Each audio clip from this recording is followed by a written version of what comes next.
요즘 기후변화로 날씨를 예측하기 참 어렵죠. 이번 집중호우는 야행성 폭우, 게릴라성 폭우라는 특징을 보이면서 대응을 더 어렵게 했는데요.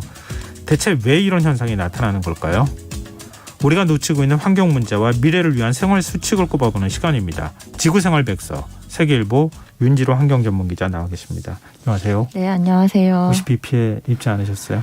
네, 다행히 괜찮았습니다. 진짜로 우리 이제 그냥 흔한 말로 역대급 이런 말 많이 쓰는데 네. 이번엔 정말로 서울 기준으로 하면은 관측 일에 정말 가장 많았다고 하니까 진짜로 역대급 비가 내려서 저도 이제 최근에 만나는 사람들 보면 이제 안부부터 묻게 되더라고요. 네, 다행히 이제 저희 동네는 상대적으로 좀 이렇게 비가 덜 와서 피해가 없었는데 이제 저희가 좀 상대적으로 덜 왔다라는 요 말이 요번 어떤 폭우의 가장 특징을 보여주는 말 아닌가 싶습니다. 굉장히 좁은 지역에 강수가 집중됐잖아요. 근데 이렇게 국지성 호우라는 표현들을 많이 쓰잖아요. 근데 이렇게 정체전선이라고 해서 이렇게 머무르면서 한 곳에 그것도 아주 특정한 지역에 비를 확 한꺼번에 뿌리는 거 이러면서 훨씬 더 많은 비 피해가 발생한 것 같아요. 네. 이렇게 하면서 피해가 앞으로도 점점 커지지 않을까 걱정이 되거든요. 그렇죠. 기존에도 뭐 국지성 호우다 이런 말은 사실 많이 있긴 했는데 이제 주로는 낮에 뭐 소나기 같은 게 이제 어떤 국지적으로 굉장히 강하게 내린다거나 소나기 네. 같은 같은 경우는 이제 막 지표가 가열이 돼서 거기서 막 상승 기류가 일어나서 굉장히 좁고 높게 발달하는 어떤 그런 정란원이라고 하죠. 그런 소나기 구름에서 막 쏟아지니까 굉장히 좁은 지역의 강수가 막 그렇게 집중되고 이런 패턴들이 이제 주로 낮에는 그동안 많이 나타났는데 이번에는 말씀하신 것처럼 밤 시간인데 굉장히 국지적으로 나타났단 말이죠. 예.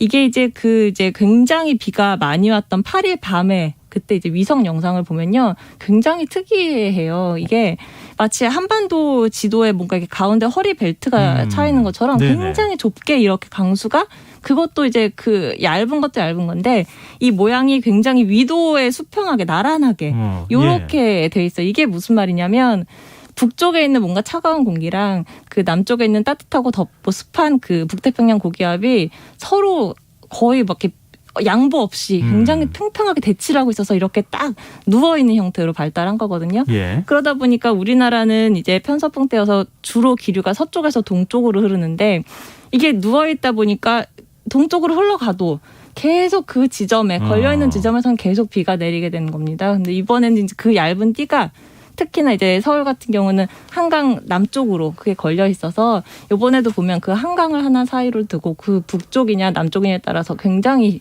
그 강수가 많이 걸렸죠. 이게 과거에는 집중호우라고 국지성이라고 얘기하는 거는 한번 이렇게 확 뿌리고 이렇게 빠져나가면 그냥 비가 그쳤는데 그게 아니라 길게 띠를 두르는 거니까 계속 비가 이렇게 지나가면서 내리는 이런 현상이 발생하는 건데요. 기후변화랑 이게 관련이 있습니까? 제가 이제 좀 전에 그 두 개의 성질이 다른 기단이 이렇게 팽팽하게 맞섰다고 말씀을 드렸잖아요. 사실 이맘때쯤에는 이제 우리가 통상 아직은 그 북태평양 고기압 그 남쪽에 그 덥고 습한 기단이 사실 우리나라를 덮고 있어야 돼요, 완전히. 네네. 그게 더운 거잖아요. 그렇죠. 그런데 이번에는 어떤 일이 있었냐면 한반도 북동쪽으로 뭔가 공기 흐름이 꽉 막힌 거예요. 꽉 막히다 보니까 원래 이제 북쪽은 좀 차잖아요. 거기서 공기가 이렇게 빠져나갔어야 되는데 이쪽에 뭔가 하나가 꽉 막혀 있는 게 있으니까 얘가 흐르지 못하고 그게 남쪽으로 내려온 겁니다. 그래서 이제 우리나라 북태평양 고기압이랑 막 싸우면서 이게 정체전선이 이렇게 딱 만들어진 건데 이렇게 뭔가 공기 흐름이 자꾸 막히고 이런 걸 블로킹이라고 하는데 이런 블로킹 현상이 이제 기후변화가 심해지면서 점점 더 자주 발생을 하고 있다. 뭐 이런 이야기들을 많이 하죠. 그리고 이제 원래 그렇게 수증기를 머금은 공기가 이제 보통은 저위도에 많은데 최근에 보면 이제 뭐 북서태평양까지 중위도까지 올라오고 막 이런 것들이 기후변화와 관련돼 있지 않겠느냐 이렇게 얘기를 많이 하죠. 유독 밤에 비가 많이 내리는 것도 관련이 있는 거예요?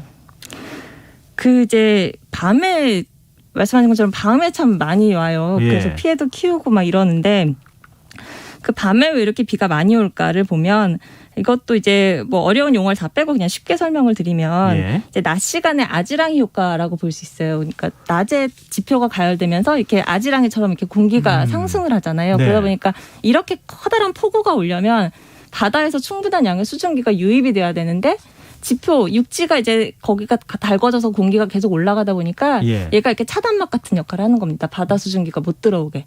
그래서 이제 그게 낮 시간에는 좀 이렇게 잠잠하다가 예. 밤이 되면 그런 차단막이 없어지니까 수증기가 확 유입이 되고 그다음에 밤에는 비구름이 어떻게 보면 자가 발전한다 그럴까요? 왜냐하면 이제 구름도 이제 밤에 식잖아요. 그렇죠. 식는데 위부터 식거든요. 상층부부터. 예. 그럼 걔는 이제 내려오려고 그러고 구름 밑에 있는 따뜻한 공기는 올라가려고 그러고 하다 보니까 이게 상승을 하면서 비구름 자체가 스스로 자가 발전하면서 커지는 겁니다. 그래서 그런 두 가지 요인 때문에 이제 그 밤에 이렇게 야행성으로 많이 내리는 건데 제가 실제로 이제 요번 달에 비를 시간대를 나눠보니까요. 예. 오후 6시부터 아침 6시, 그러니까 해 떨어졌을 때 내린 비가 한 3배 정도 더 많더라고요. 요번 이제 8일, 9일뿐만이 아니라 그 전주에도 비가 왔었는데 네. 그 전주에도 마찬가지로 해가 없는 시간대에 훨씬 더 비가 많았습니다. 그렇군요. 자가발전이라는 얘기 사실 처음 들어봤어요. 네. 자기들끼리 엎치락뒤치락하면서 그렇죠. 이제 비구름이 밤에. 스스로 커지는 거죠. 점점 더. 그렇군요. 근데 이렇게 비가 그리고 또 앞서 말씀하셨던 것처럼 정체전선이나 이런 것들로 인해서 한꺼번에 많이 쏟아지면 대응하기가 참 어렵잖아요. 네. 근데 당국의 대응이 너무 부실했던 거 아니냐 이런 지적이 나오는 것에 대해서는 어떻게 보세요? 그렇죠. 뭐 이제 보도 많이 나왔는데 서울시가 뭐 수방이나 치수 예산을 2년 연속 줄였다 이런 보도도 나왔고 네. 그리고 뭐 대통령이 자택에서 보고를 받고 지시를 내렸다 이런 건 아까 이제 김민하 평론가께서도 많이 말씀을 하셔서 그 부분은 이제 제가 또 말씀드리긴 그렇고요. 제가 이제 개인적으로 기후변화 뭐 이런 쪽에서 좀 조금 우리가 좀 다 같이 생각해봐야 되겠다 싶은 부분이 네. 이제 요번 같은 경우도 이제 강남 배수 시설 있잖아요. 예. 이게 이제 물론 강남에 요번에 피해가 컸던 거는 강수의 양 자체도 많았습니다. 근데 이제 그 이제 물을 빼내는 시설 이쪽이 왜 그 지대가 낮아서 계속 물이 고인다고 하잖아요. 그래서 뭐 2006년에도 그랬고 2010년에도 그랬고 11년 계속 그랬고. 이렇게 예. 비 피해가 큰데 그래서 2011년에 워낙 그 큰 피해가 나고 그래서 이제 안 되겠다 해가지고 그 우면산에서 내려오는 그 비를 좀 저 반포천이나 이런 데로 좀 이렇게 흘려보내는 강남역으로 고이지 않게 예. 그렇게 하는 이제 유역 분리 터널이라는 공사를 해서 물길을 좀 돌리는 그런 걸 했는데 네. 그래서 이제 그게 6월달에 완공이 됐습니다. 근데 이제 이게 근데 이제 30년 만에 오는 폭우를 기준으로 했다고 해요. 예. 이게 이제 이런 이제 유역분리 터널이라든가 아니면 뭐 하수관거라든가 하천 이런 것들은 다 이제 그 규모에 따라서 이게 몇 년 만에 오는 폭우를 대비할 것인가 이런 기준이 다 있는데요. 네. 이 유역분리 터널이 30년 만에 오는 폭우를 기준으로 한다는 게 뭐 사실 딱히 외국이랑 비교해도 크게 뭐 너무 느슨하다거나 뭐 타이트하다거나 그런 건 아니라고 합니다. 비슷한데 예. 이제 문제는 이제 기후변화라는 이제 우리 변수가 새로 생긴 거잖아요. 그렇기 때문에 이게 과연 이 기존에 있는 우리 관점의 30년이란 폭우가 과연 앞으로도 맞는 것인가 그 부분을 좀 짚어볼 수 있는데 2년 전에 정부에서 그 장래 강수량 및 홍수량 전망 이런 걸 발표한 적이 있어요. 예. 그 내용 중에 보면 그 이제 강수량이 점점 이제 늘어나고 폭우가 막 쏟아지다 보니까 현재 100년 빈도로 설계된 댐과 하천 제방의 치수 안전도가 최대 3.7년까지 낮아진다라는 말인데 이게 무슨 말이냐면 네. 그러니까 지금 뭐 100년에 한 번 범람하도록 설계된 이런 댐이나 이런 것들이 앞으로는 뭐 4년마다 한 번씩 범람할 수 있다. 이런 의미인 거죠. 그리고 뭐 IPCC 보고서 이런 걸 봐도 이제 그 예전에 10년에 한 번 올 광수가 우리가 금세기 말 뭐 온도 상승을 2도로 막자 이런 얘기 해도 그래도 1.7번 늘어나니까 이게 무슨 말이냐면 예전에는 10년에 한 번 오던 비가 지금 5, 6년마다 이제 내릴 수가 있게 된다. 야, 이렇게 되는 거죠. 그러니까 뭐 하수 광고를 무조건 크게 만든다고 좋은 건 아니잖아요. 그렇죠. 네. 그러니까 최소한 뭐 100년에 한 번 정도 오는 비에 맞춰서 하수 광고나 이런 것들을 국가 재정으로 투입하면 네. 이 정도는 피해가 발생해도 건설하는 비용을 따지거나 이렇게 했을 때 비용 대비 효과 면에서 이 정도면 되겠다 이렇게 생각했는데 네. 지금 뭐 100년 만에 한 번이 4, 5년 만에 한 번 반복되는 이런 기상 이변이 발생하고 있는 상황이어서 네. 문제다 이렇게 말씀하셨는데 참 이거 대책 만들기도 참 쉽지 않겠다는 생각이 드는데요. 네. 근데 지금 중부지방 폭우와 달리 남부지방엔 폭염이란 말이에요. 네. 이것도 기후변화 관련이 있습니까? 일단은 뭐 이제 여름에 어떤 패턴이 깨졌다라는 건 이제 지난 시간에도 말씀드렸는데 예. 실제로 이제 남부 같은 경우는 올해 입추가 지나서 오히려 더 더워졌죠. 그래서 예. 지금 오늘 제주도 아까 날씨 보니까 오늘 37.5도까지 올라가서 엄청 37.5도요? 네, 더웠더라고요.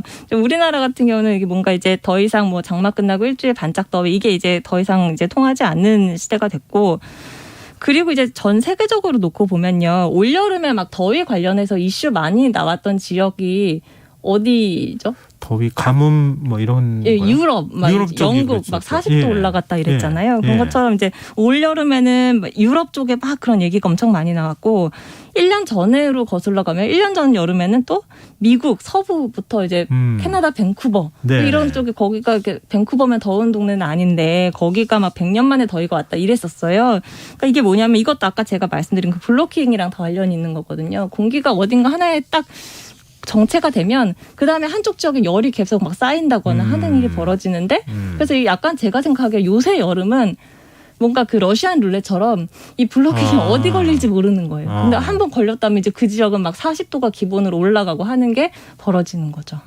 근데 뭐 대구 지역이 데프리카라고 불리기도 하고 그러잖아요. 네. 근데 대구를 비롯한 남부 지역이 덥기는 했는데 요즘은 또 그렇지만도 않은 것 같다 이런 생각도 들거든요.